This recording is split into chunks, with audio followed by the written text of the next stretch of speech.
You're not upset because they left you. You are upset because you have an attachment to the idea of the person you thought they would be. What's up, guys? My name is Bradley Marcus Is. I teach Buddhism here on YouTube, and today we're going to talk about the Buddhist perspective of how to deal with a breakup, how to deal with when someone lets go of you, or you even let go of them. The truth is that a lot of the suffering that we experience in our lives is all based in our own minds, and the Buddhist practice teaches us how to let go of that. So if you're interested in letting go during a breakup, if you're interested in finding peace after a breakup, if you're interested in just being okay with not being okay, this video is for you. And make sure to watch the entire video because I'm going to be explaining in depth unique Buddhist practices, psychology, and philosophy, and specifically how you can apply them to your daily life, and from there find peace within yourself. So tell me if this sounds familiar. You break up with someone or they break up with you, and while it's terribly, terribly detrimental to your emotional state, you can't seem to let that go. It's almost like you're addicted to the negative energy that it's giving you. It's almost like the feelings and thoughts of reworking it over and over in your head is addictive. It's not something that you can really let go of. And this also is by design of the human mind. We are designed to look for something wrong. We are designed to try to figure ourselves out, to figure the situation out. But as you do this more and more, there is no answer. And in fact, you start to ask other people for help. Can you please help me figure out what I did wrong? What could have been different? And furthermore, you get other opinions and you're overwhelmed with more sensory information when really you just need a moment of peace. You start asking questions to basically problems that don't have an answer. And instead of just accepting, you find yourself reeling over and over with these problems for days, weeks, months, and potentially even years. And all of that time, you are stressing, you are suffering, you are experiencing pain and mental anguish. You worry about your self-confidence. You worry about how you are perceived towards others. Am I ugly? Am I not good enough? What did I do wrong? These are all very, very common experiences as humans, especially in today's world when it comes to dating and the craziness that is social media. And I'm here to tell you first off and foremost, no, you are not crazy. No, you are not worthy. And no, you are not loved. Absolutely, you are all of those things. You are worthy, you are sane, and you are loved. And secondly, I want you to know that a lot of this human experience that we are facing is less about finding the answers to your problems and more about being okay with the fact that sometimes problems exist, sometimes things exist that are uncomfortable. And the Buddhist practice is all about how to lessen that pain. Think of Buddhism as the balm on a wound that is stinging.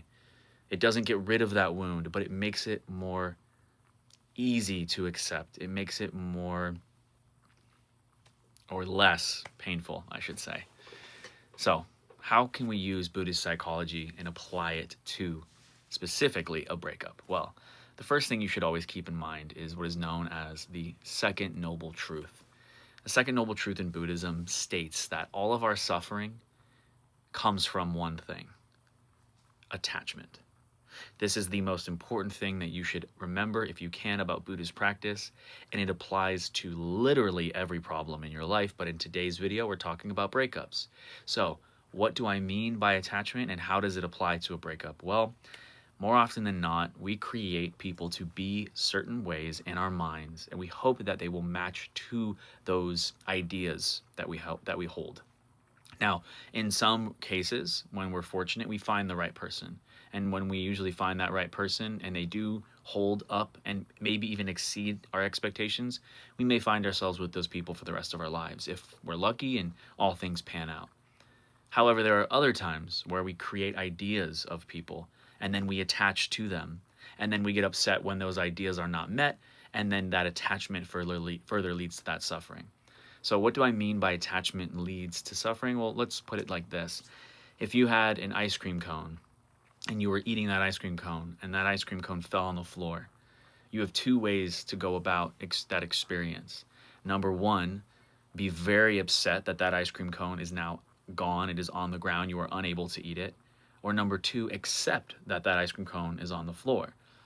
Now, the first could take a very long time for you to process. The first could allow for so much pain and suffering to come about in your mind. And the second, well, if done correctly, you would be able to let go of that experience, let go of that attachment to the ice cream cone, hold space for the emotion that the ice cream cone fell on the floor without attaching to it.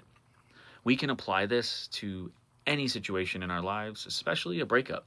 For example, if we have an attachment to the idea that someone should have been a certain way, well, instead of attaching onto it and contemplating of why they weren't that way and worrying and suffering mindlessly and coming up with all the crazy stories about what could have been different and why wasn't this way and what did I do wrong, we can just let go and accept. And it seems simple. It seems too simple, honestly, most of the time. Because no way could that be the answer. But it's not an answer. It's removing the question in the first place. It's removing the problem at its source. Now, Buddhists call this the uprooting of suffering. Picture your suffering like a tree. As soon as you start to hold an attachment, like I said, which leads to suffering, as soon as you start to hold that attachment, you are planting a root in the ground. And as you continue to suffer, that root starts to grow and go deeper and deeper into your mind and starts to grow a trunk and then a tree and then leaves and then fruit and all of these things. And basically it goes from something this big into a giant, enormous tree. But what if you could stop that ahead of time? What if if the tree was fully grown, what if you could uproot that tree? What if you could literally pull that tree of suffering out of the ground from its roots? This is what Buddhists mean by the uprooting of suffering, because when we hold attachment to something, we are planting that root of suffering. We are planting that root of suffering and letting it grow. And as soon as we are able to fully let go and uproot our suffering, as soon as we are able to let go and accept what just is, and as soon as we stop asking the questions of what if and how could and this and that, we again uproot the suffering. And it's important, it's very, very important that you apply this to your daily life, because once you start to see the uprooting of suffering, you're able to see and find that peace. So what does this look like in practice?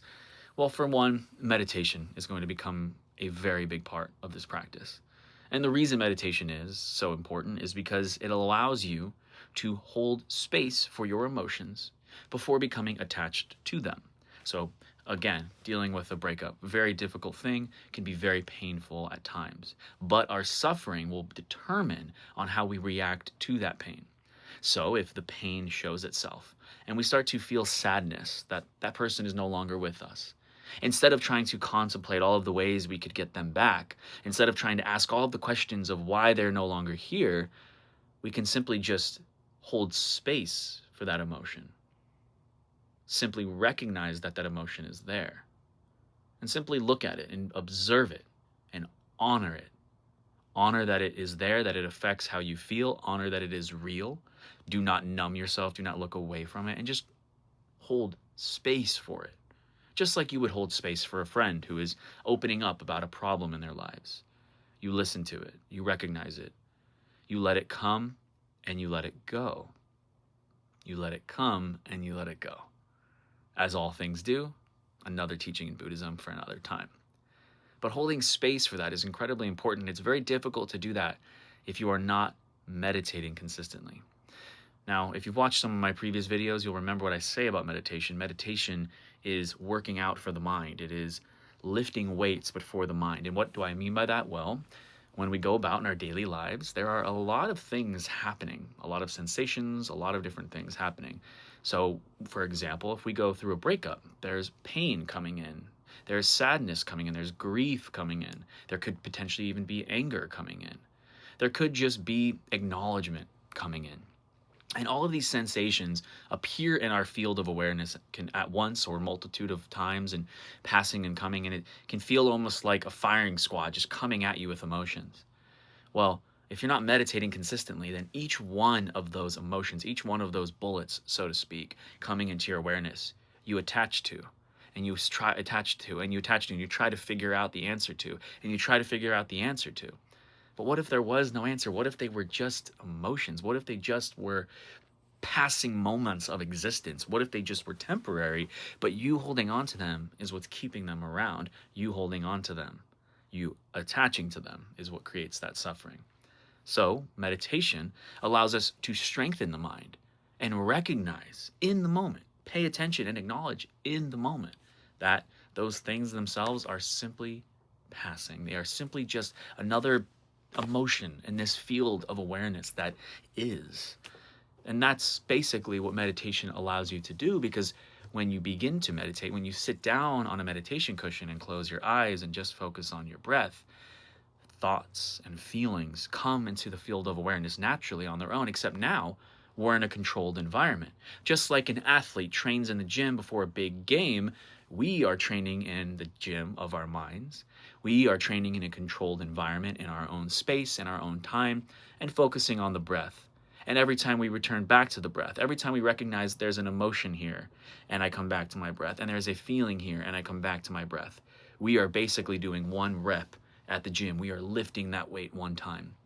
And guess what happens when you do that 1,000 times? Guess what happens when you do that every day for 15 minutes every day? You get stronger. And so now you leave the gym, you go into the world, and you get your heart broken. You feel those sensations and those feelings, but instead of attaching to the anger or attaching to the pain, you recognize there is pain here. There is sadness here. There is anger here. And you do not attach to them. And in that, you end the cycle of suffering. You uproot that cycle of suffering. And Buddhist psychology says that all of our suffering comes from these attachments, these defilements, these basically reasons. These are the causes of our suffering, when in fact we should just hold space for them. And so next time you find yourself in a breakup, or next time you find yourself reacting to that pain, see if you can just hold space for it. See if you can just simply notice that you're feeling that pain, and that there is no reason to go down the rabbit hole. There is no reason to try and figure out what and why and how and who. Just let it be there. Just let it be there and honor it, and honor what it is. Honor it as part of your human experience.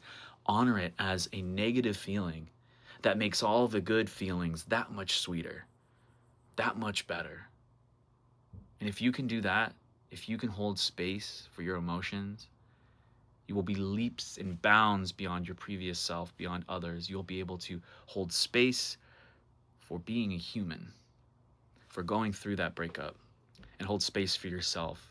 And you will see growth that is unimaginable. Most importantly, you will experience what is known as dukkha nirodha, the cessation of suffering. And when you find that, well, you may find yourself in tears at that point. Tears of happiness. If you guys enjoyed this video, let me know. This is the Buddhist teaching on how to get through a breakup. Leave a comment below on what other topics you want me to cover. And I hope that this video finds you well and that you are free of suffering. And I think I'm going to go meditate now myself. May you be well.